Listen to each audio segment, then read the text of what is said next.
Hello बच्चों, कैसे हो आप सभी। मैं आशा करता हूँ कि आप सभी स्वस्थ होंगे, मस्त होंगे और आपकी पढ़ाई भी बहुत अच्छे तरीके से चल रही होगी। मेरे बच्चों, आज की इस क्लास में मैं आपको पढ़ाऊंगा एंजाइम के बारे में। एंजाइम क्या होता है, कैसे काम करता है, इसके बारे में किसने बताया था, इसकी खोज किसने की थी, इन सभी के बारे में आपको अच्छे से समझाने वाला हूँ। बेसिक सी बात आप समझिए कि एंजाइम क्या होता है। आपने कैटालिस्ट का नाम सुना होगा, उत्प्रेरक का। इसका काम क्या होता है, किसी भी रिएक्शन के स्पीड को इंक्रीज कर देना और उसमें पार्टिसिपेट ना करना। यानी कि बात करते हैं, जो उत्प्रेरक होता है ना, वो किसी भी अभिक्रिया की दर को बहुत ज्यादा तेज कर देती है, लेकिन उसमें पार्टिसिपेट नहीं होती है। सेम वही काम होता है आपके एंजाइम का। किसी भी रेट ऑफ रिएक्शन को ये इंक्रीज कर सकती है, लेकिन पार्टिसिपेट नहीं करती है। किसी भी अभिक्रिया को ये तेज कर सकती है, लेकिन उसमें हिस्सेदारी नहीं कर सकती, भाग नहीं ले सकती। कौन? आपका ये नन्हा सा एंजाइम। आप इमेजिन कीजिए कि इस पृथ्वी पर जो सबसे पहले जीव आए थे वो कौन से थे। लेकिन आप एक बात ध्यान रखिएगा, हमारा जो बॉडी है ना, हमारी बॉडी के अंदर ढेर सारे एंजाइम काम कर रहे हैं। हमारे शरीर के अंदर क्या हो रहा है, कई एंजाइम काम कर रहे हैं रोज, हर वक्त। तभी तो ये बॉडी जो हमारी है वो अच्छे से चल पा रही है। मतलब एंजाइम का रोल कह लें हमारी बॉडी के अंदर ढेर सारा है। किसी अन्य ऑर्गेनिजम्स की बात करते हैं, चाहे वो छोटे हों चाहे वो बड़े हों, उन सभी के शरीर के अंदर एंजाइमेटिक रिएक्शन या एंजाइमेटिक प्रोसेस, एंजाइम के द्वारा होने वाले जितनी भी क्रियाएं हैं वो हमेशा चल रही हैं सुचारू रूप से। ठीक है, तो अब अगर हम बात करते हैं कि इस पृथ्वी पर जो सबसे पहले जीव आया था वो एक जलीय जीव था। ठीक है, पानी के अंदर रहने वाला जीव था। उसके शरीर के अंदर सारी प्रक्रियाएं को पहले देखा गया, सारे प्रोसेस को देखा गया कि ये कैसे हो रहा है। तब बताया गया कि एंजाइम का काम क्या होता है, कैसे ये करता है। सपोज दैट मानते हैं ये हमारे पास कोई एक पॉन्ड हो गया, ठीक है, और इसके अंदर ये क्या हो गया, कोई पानी के अंदर रहने वाला जीव हो गया। ठीक है, इसके अंदर कोई पदार्थ ए है, ठीक, कोई पदार्थ ए है, और ये क्या हो रहा है, लगातार बी में कन्वर्ट हो रहा है। ठीक है, जैसे ये ए बी में कन्वर्ट हो रहा है, ठीक उसी प्रकार से पानी के अंदर भी क्या हो रहा है, प्रोडक्ट कोई बन रहा है। कोई पदार्थ ए है, उससे प्रोडक्ट बी बन रहा है। सपोज दैट अलग लिखते हैं, एक्स है, वाई बन रहा है। ये कैसे बन रहा है, कौन ये बना रहा है, कौन मदद कर रहा है इसको बनाने में? इसको बनाने में, ये प्रक्रिया पूरी करने में जो हेल्प हो रही है ना बच्चों, वो कर रही है एंजाइम। एंजाइम ही तो है जो प्रोडक्ट बना रही है, इसे अन्य पदार्थ से कन्वर्ट करके। यहां पर भी पानी में भी सेम प्रोसेस चल रहा है ना। एंजाइम काम कर रही है ना। ऐसे समझिए, हम खाना खाते हैं, खाना तो खाते हैं, बड़ा बड़ा निवाला होता है, तो उस बड़े निवाले को तोड़ता कौन है? हमारे मुख में भी एंजाइम पाया जाता है, पेट में भी एंजाइम पाया जाता है। कौन तोड़ता है उसको? एंजाइम ही तो तोड़ता है। जैसे अगर हम बात करते हैं, हमने कोई खाना खाया, ये कोई फूड पार्टिकल हो गया, फूड पार्टिकल यानी कि भोज्य कण हो गए, भोजन के कण हो गए। और ये है क्या? मैक्रो मॉलिक्यूल है ना, मैक्रो मॉलिक्यूल्स है, यानी कि बात कर रहे हैं ये दीर्घ अणु है ना, दीर्घ अणु है ना भोजन का। अब ये भोजन का दीर्घ अणु जो है वो छोटे छोटे अणुओं में टूट जा रहा है, छोटे छोटे अणुओं में टूट जा रहा है इस प्रकार से। तो कैसे टूट रहा है? यहां पर कोई तो केमिकल रिएक्शन हो रही होगी, कोई तो केमिकल काम कर रहा है ना इसको बड़े से छोटे छोटे अणुओं में तोड़ने के लिए, कोई तो होगा ये माइक्रो मॉलिक्यूल्स बनाने के लिए,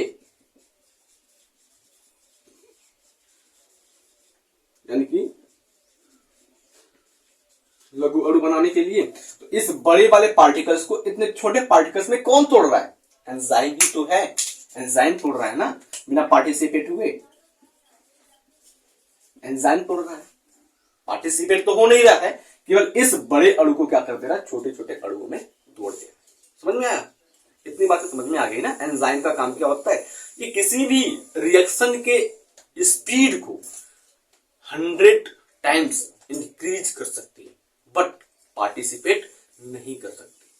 ठीक है, उसके अंदर ये पार्टिसिपेट नहीं होता। इतनी बातें आपको समझ में आ गई ना, एंजाइम का काम क्या होता है, किसी भी मैक्रोमोलेक्यूल्स को माइक्रोमोलेक्यूल्स में तोड़ सकता है, इतनी एबिलिटी इसके पास होती है। चलिए इतना तो आप पहले नोट कर लीजिए, अगर चाहते हैं तो इस पॉइंट को आप नोट कर लीजिए।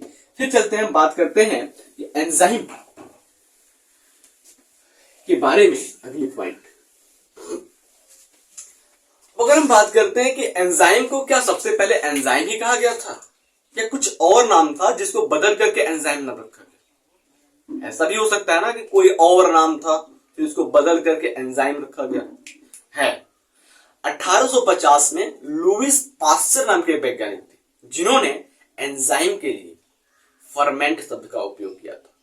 किसका? फर्मेंट, यानी कि किण्वन शब्द का उपयोग किया था। ठीक है, यानी कि बात करते हैं इन 1850 लुईस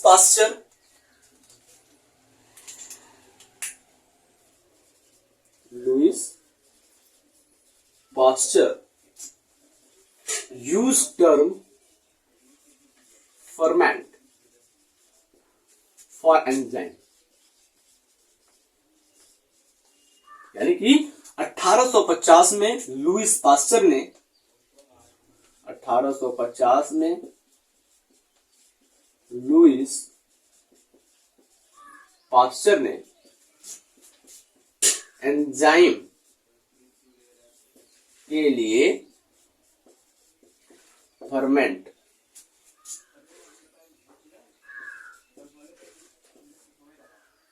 शब्द का प्रयोग किया।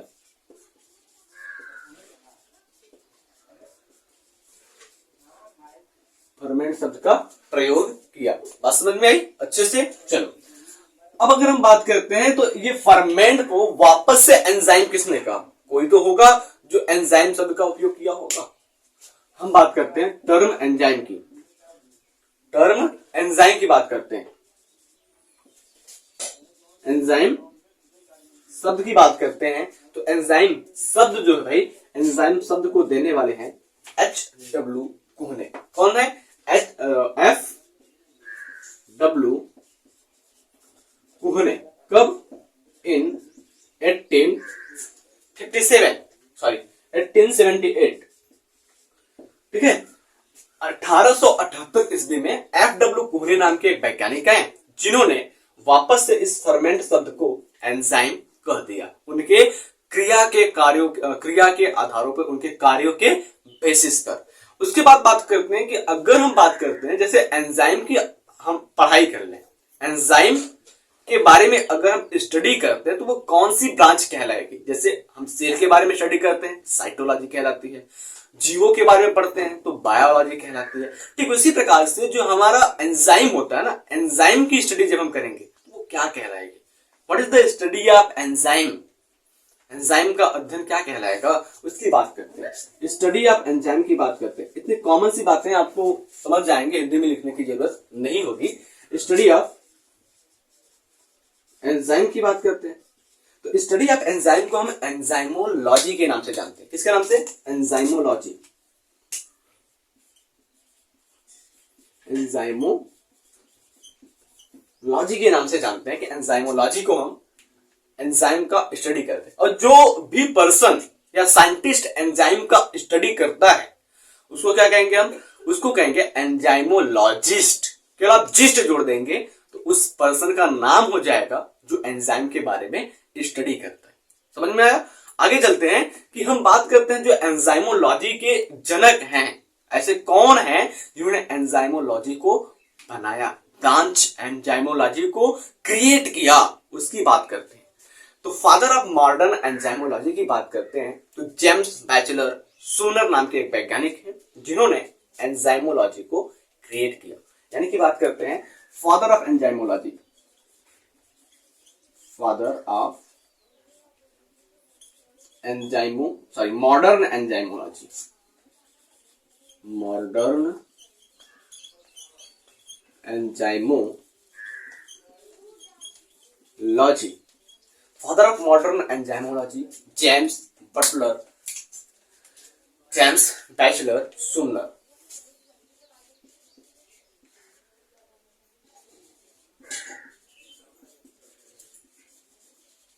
James Batchelor सुमनर।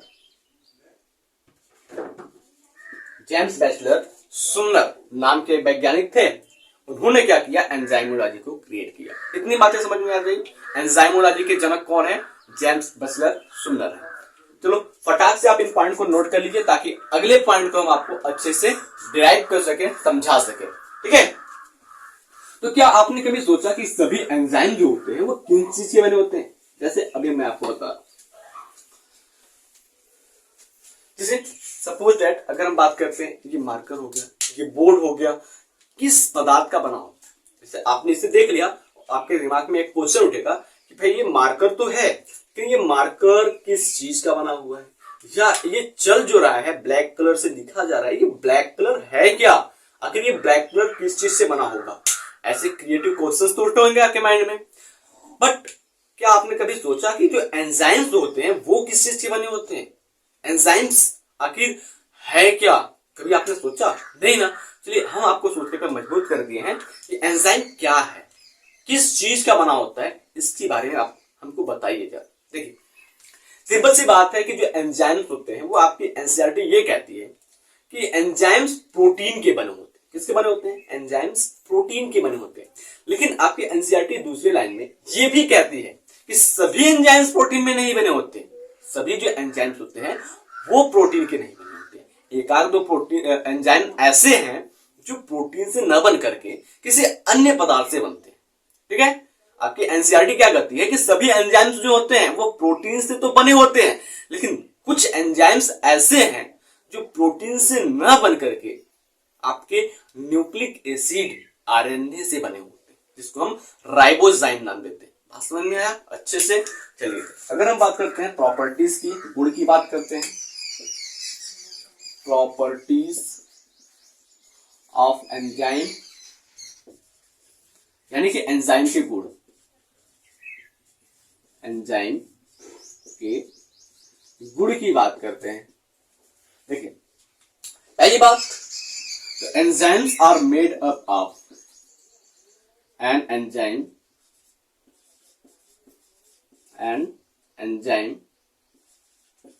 Are made up of protein. जो एंजाइम्स होते हैं वो आपके प्रोटीन से बने होते हैं, एक्सेप्ट राइबोजाइम,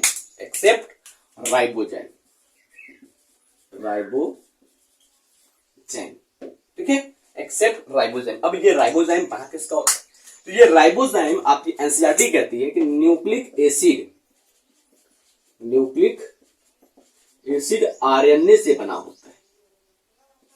ठीक है, राइबोजाइम क्या है? ये एक न्यूक्लिक एसिड आरएनए है, इससे ये बना होता है।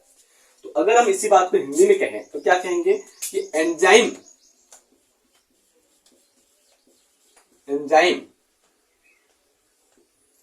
प्रोटीन की बनी होती है, प्रोटीन की बनी होती है राइबोजाइम को छोड़कर,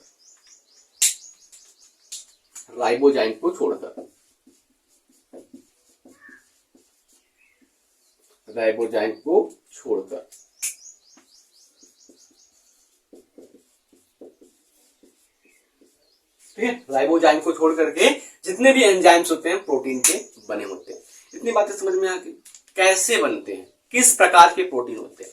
देखिए अगर हम बात करते हैं, आपने पढ़ा होगा जो प्रोटीन है, प्रोटीन की प्राइमरी स्ट्रक्चर होती है, सेकेंडरी स्ट्रक्चर होती है, टर्शियरी स्ट्रक्चर होती है, क्वाटरनरी स्ट्रक्चर होती है। यानी कि 1 डिग्री, 2 डिग्री, 3 डिग्री, 4 डिग्री की प्रोटीन होती है। तो ये किस प्रकार के प्रोटीन से एंजाइम बनते हैं? अब अगर हम बात करते हैं जो आपके 3rd डिग्री प्रोटीन्स होते हैं, ठीक है, 3 डिग्री के जो प्रोटीन्स होते हैं, 3rd डिग्री स्ट्रक्चर ऑफ जो प्रोटीन होता है, प्रोटीन जो होता है वो फंक्शनल होता है। क्या होता है? फंक्शनल होता है, और यही एंजाइम का निर्माण करता है। ठीक है, 3rd degree structure of protein functional and form enzyme. ठीक है, प्रोटीन, तृतीय कोटि की प्रोटीन जो होती है वो क्रियात्मक होती है और एंजाइम बनाती है। ठीक है, सिंपल सी बातें लिख सकते हैं। 3 डिग्री प्रोटीन क्रियात्मक होती है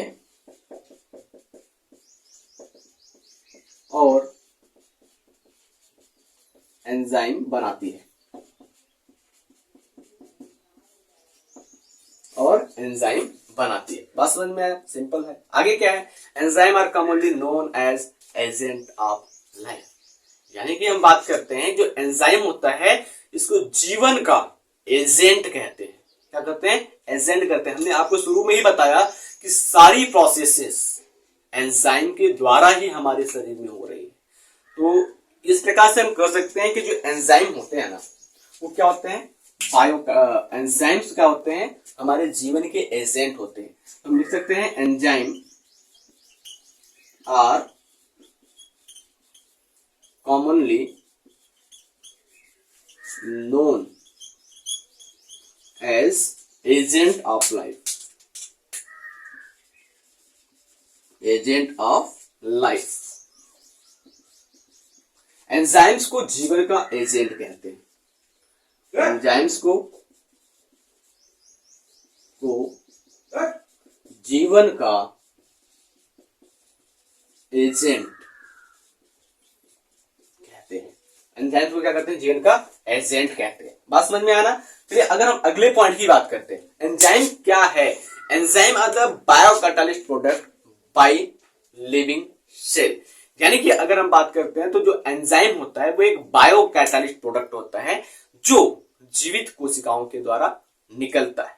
ठीक है, an enzyme is a biocatalyst that increase the rate of chemical reaction without itself change in the overall process. हमने आपको शुरू में ही बता दिया कि जो एंजाइम होता है वो भाग तो लेता है रिएक्शन को इंक्रीज करने में, लेकिन उस एंजाइम की बात करते हैं तो वही एंजाइम जो रिएक्शन को इंक्रीज करता है, बूस्ट करता है, वो चेंज नहीं होता।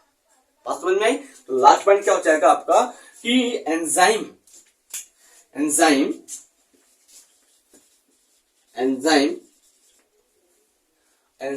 Are बायोकैटालिस्ट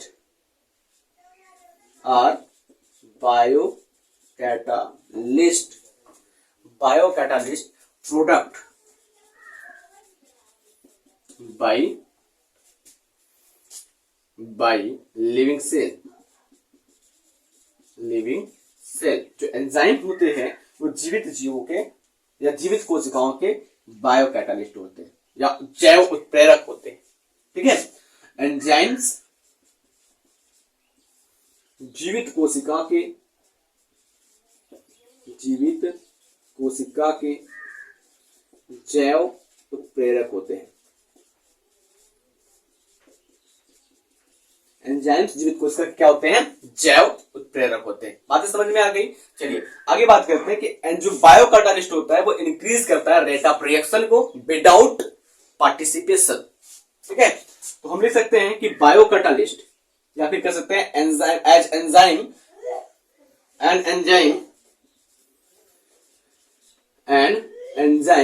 is a biocatalyst that increase the rate of reaction without itself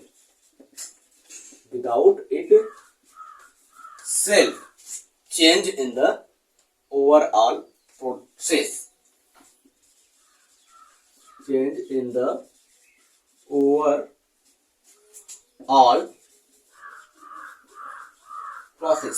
ठीक है, जो आपके एंजाइम्स होते हैं, एंजाइम रासायनिक अभिक्रिया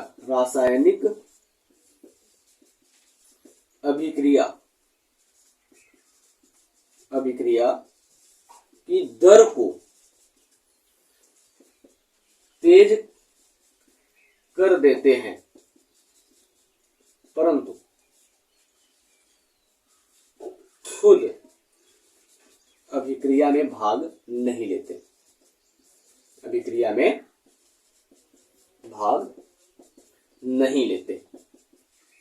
बात समझ में आई? यानी कि जो एंजाइम्स होते हैं वो किसी भी रिएक्शन को इंक्रीज कर सकते हैं लेकिन उसमें पार्टिसिपेट नहीं होते। ये है आपका की पॉइंट, एंजाइम्स की प्रॉपर्टी है, आप इसको नोट कीजिए। यहां पर एक शब्द आया है बायोकैटालिस्ट और एक शब्द होता है इनऑर्गेनिक कैटालिस्ट। तो बायोकैटालिस्ट और इनऑर्गेनिक कैटालिस्ट क्या होता है पहले इसको समझेंगे, फिर इसके बाद हम समझेंगे rate of reaction of enzyme. ठीक है, तो फटाक से आप इस पॉइंट को नोट कीजिए।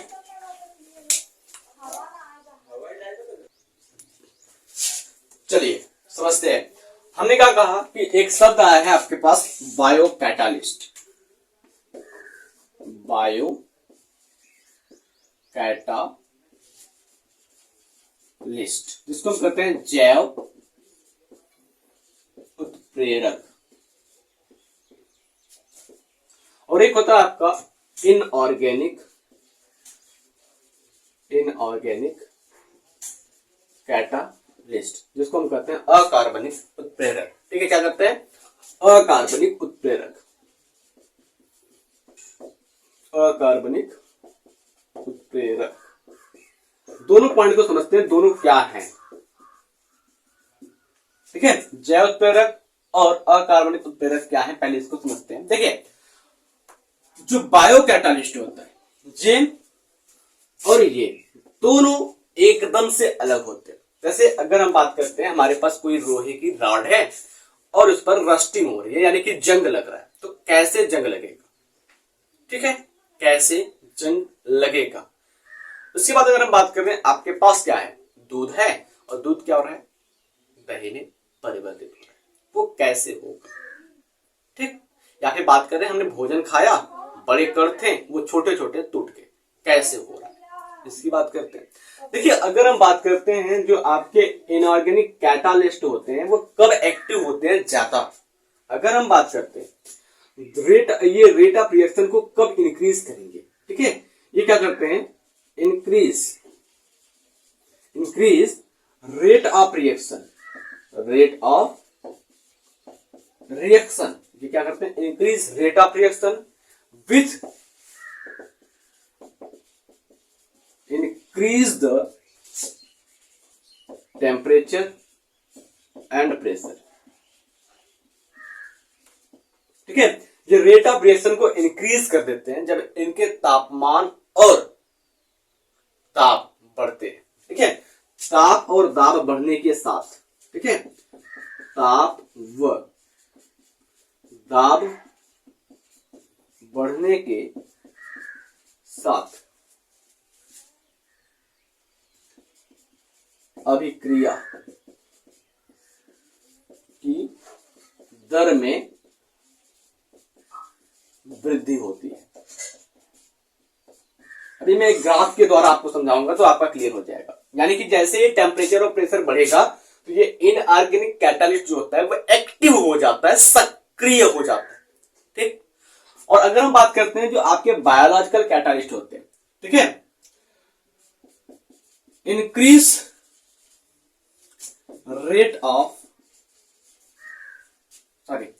increase temperature and pressure, increase temperature and pressure, reaction stop,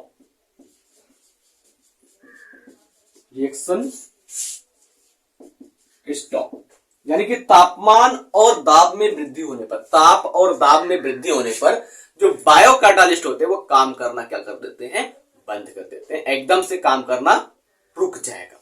यानी कि बात करते हैं ताप व दाब में वृद्धि होने पर जैव उत्प्रेरक निष्क्रिय हो जाते हैं, निष्क्रिय हो जाते हैं।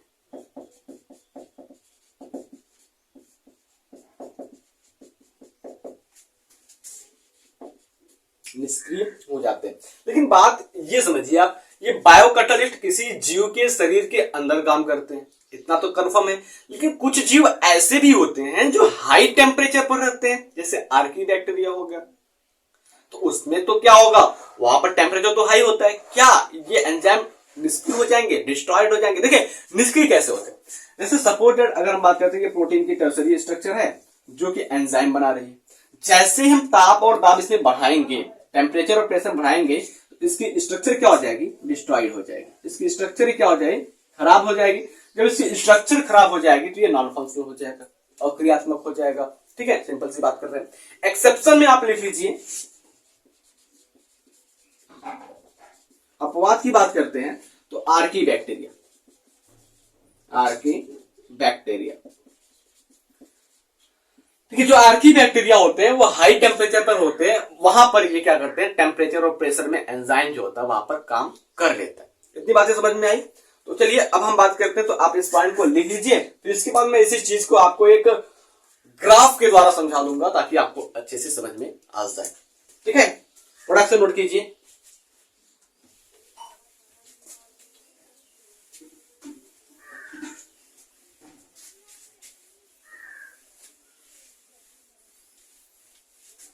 देखिए इधर मैं बना ले रहा हूं आपका बायोकैटालिस्ट वाले के लिए ग्राफ, और इधर मैं बना ले रहा हूं आपका इनऑर्गेनिक कैटालिस्ट के लिए ग्राफ। दोनों में क्या कर रहा हूं मैं, इधर टेम्परेचर दिखा दे रहा हूं और प्रेशर दिखा दे रहा हूं। टेम्परेचर प्रेशर, टेम्परेचर और प्रेशर हो गया, और यहां पर मैं आपको दिखा दे रहा हूं रेट ऑफ रिएक्शन। ठीक है, टेम्परेचर अगर 0 है, 10, 20, 30, 40, 50, 60, इस प्रकार से ये बढ़ता चला जाएगा। और प्रेशर की बात करते हैं 1 atm, ठीक है, 10 atm एटमॉस्फेरिक टेम्परेचर 10 atm हो गया। उसके बाद अगर हम बात करते हैं 20 atm, ठीक, 30 atm, सपोर्ट मैं इमेजिन कर रहा हूं ना, 40 atm, इस प्रकार से ये इंक्रीज हो रहा है 50 atm, और ये क्या हो जाएगा आपका 60 atm, इस प्रकार से इंक्रीज हो रहा है। यहां पर भी सेम प्रोसेस हो जाएंगे, 0, 10, 20, 30, 40, 50, 60, ये क्या है, टेम्परेचर है आपका, और क्या है, प्रेशर है। एज्यूम कीजिए जितना टेम्परेचर यहां पर है उतना टेम्परेचर वहां पर है, प्रेशर भी वही होगा, 1 atm, 10 atm, 20, 30, 40, 50, 60 atm, इस प्रकार से प्रेशर भी चलेगा। और ये क्या है आपका रेट ऑफ रिएक्शन, बात समझ में आया, ये रेट ऑफ रिएक्शन है। अब अगर हम बात कर रहे हैं रेट ऑफ रिएक्शन 1, 2, 3, 4, 5, 6, 7, 8 चल रहा है, यहां पर भी लिख दें 1, 2, 3, 4, 5, 6, 7, 8, 9, ठीक है। ये अब बात करते हैं, जैसे अगर हम बात करते हैं, हम आपके कोई एंजाइम है और उस पर हम ज्यादा ना तो टेम्परेचर है ना ही प्रेशर है, तो ये रिएक्शन क्या होगी, आगे की ओर बढ़ती रहेगी। रिएक्शन क्या होगी, आगे की ओर बढ़ती रहेगी। ये एंजाइम काम बहुत दुगने तेजी से, तिगने कोशिश से करता रहेगा और आगे की रिएक्शन को बढ़ाता रहेगा। सपोज दैट अब धीरे धीरे क्या करते हैं, हम इसी के टेम्परेचर को बढ़ाते हैं। टेम्परेचर को बढ़ाएंगे तो रिएक्शन क्या होगा, रिएक्शन की रेट क्या हो जाएगी, धीरे धीरे धीरे धीरे धीरे धीरे कम होती चली जाएगी, ठीक है, और एकदम से क्या हो जाएगी, डाउन हो जाएगी, ठीक है। अब अगर हम बात करते हैं टेम्परेचर हमने और प्रेशर हमने और बढ़ा दिया, टेम्परेचर प्रेशर हमने और बढ़ाया, तो ये एक क्या हो रही है, reaction reaction down down down down down down, एकदम से डाउन हो गई। या फिर हमने और टेम्परेचर प्रेशर बढ़ा दिया, इस प्रकार से और प्रेशर बढ़ाया और टेम्परेचर बढ़ाया, तो रिएक्शन क्या होगी, down down down down down और डाउन डाउन होते चले गई, इस प्रकार से क्या होगी, डाउन हो गई। एकदम से हमने अचानक से पूरा क्या किया, टेम्परेचर बढ़ा दिया, इस प्रकार से हमने टेम्परेचर बढ़ा दिया, तो रिएक्शन क्या होगी, स्टॉप हो जाएगी। रिएक्शन क्या होगी, स्टॉप हो जाएगी, समझ में आया? रिएक्शन क्या हुआ? स्टॉप हो गया। समझ में आया कि नहीं? हमने क्या किया, टेम्परेचर को नहीं बढ़ाया ना ही प्रेशर को बढ़ाया, तो रिएक्शन क्या हो रही है, एकदम से चलती जा रही है। हमने हल्का से टेम्परेचर बढ़ा दिया, रिएक्शन की स्पीड क्या होगी, कम होगी। और बढ़ाया, रिएक्शन की स्पीड और कम हो गई। और बढ़ाया और कम हुई। और अगर हमने रिएक्शन की टेम्परेचर प्रेशर को एकदम से बढ़ा दिया तो रिएक्शन की स्पीड क्या होगी, एकदम से 0 होगी। ये वाला आप देखेंगे, आपको लिख दूं मैं, ये जो आपका ब्लू वाला है ए है, ए लाइन है, ये बी है, और इसकी बात करते हैं ये सी है, ये डी और ये एफ ई। तो ई वाले में देखेंगे हमने टेम्परेचर प्रेशर को अचानक से पूरा हमने बढ़ा दिया और ये रिएक्शन क्या होगी, धड़ाम से नीचे आकर गिर गई। अब यहां पर बात करते हैं, टेम्परेचर नहीं है, प्रेशर नहीं है, तो रिएक्शन क्या हो रही है, डाउन है। ठीक है, रिएक्शन नहीं हो रही है। जैसे जैसे हमने टेम्परेचर बढ़ाया वैसे वैसे रिएक्शन क्या हो रही है, आगे की ओर चल रही है। ठीक है, जैसे जैसे क्या हो रहा है, टेम्परेचर बढ़ रहा है, वैसे वैसे रिएक्शन क्या हो रहा है, आगे की ओर चल रहा है। ठीक है, यानी कि बात करें 10 पर टेम्परेचर था तो रिएक्शन की रेट 2 थी, 20 पर था 3 हो गई, 30 पर हुआ 4 हो गई। इस प्रकार से ये क्या हुआ था, रिएक्शन की रेट बढ़ती जा रही है with the increment of temperature and pressure. Temperature और प्रेशर को हम बढ़ा रहे हैं तो रिएक्शन की स्पीड क्या हो रही है, बढ़ती जा रही है। देख लीजिए आप अपनी आंखों से, इस प्रकार से ये क्या हो रही है, रेट ऑफ रिएक्शन बढ़ता जा रहा है। समझ में आया कि नहीं समझ में आया? ये देखो आपके इनऑर्गेनिक कैटालिस्ट है, हमने प्रेशर और टेम्परेचर बढ़ाया, रिएक्शन फाक से सुपरमैन की तरफ आगे बढ़ गई। और यहां पर मैंने रिएक्शन के लिए टेम्परेचर और प्रेशर बढ़ाया तो रिएक्शन धड़ाम से नीचे गिर पड़ी और रिएक्शन स्टॉप हो गया।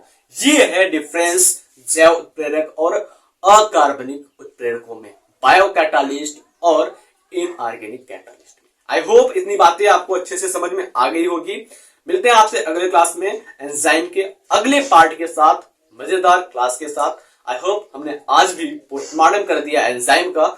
चलते मिलते हैं आपसे अगले क्लास में, तब तक के लिए जय हिंद, जय भारत।